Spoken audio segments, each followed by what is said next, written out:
Қашадағы бұғы. Бұғыны аңшы иті қуып келе жатты. Ол ферманың ауласына жүгіріп кіріп, сиырлардың арасына қорқып тығылды.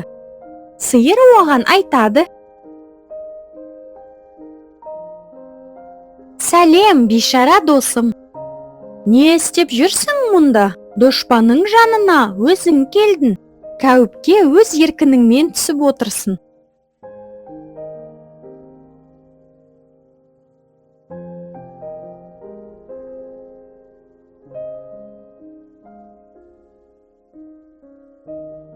Түнде бақташы сиырларды жемдеуге келді, бірақ бұғыны көрмеді. Басқарушы мен бірінші жұмысшысы ұзақ іздеді, бірақ таба алмады. Бұғы оған қатты қуанды. Қауіп туралы ескерткен сиырға алғысын айтты. Бірақ сиыр оған айтады: «Біз сені қорғағымыз-ақ келеді. Бірақ бұл жер бәрібір қауіпті.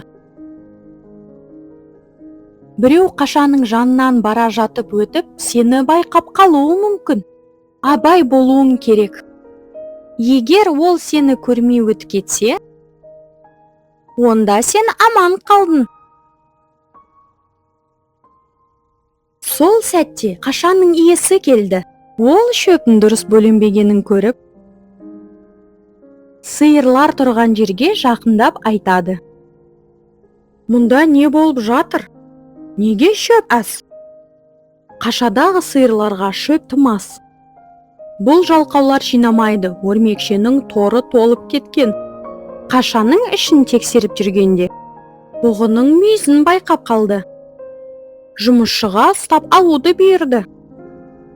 Бұл оқиғаның мағынасы: сен бір қауіптен қашылып құтылғаныңмен, басқа қауіптің да бар екенін ұмытпа.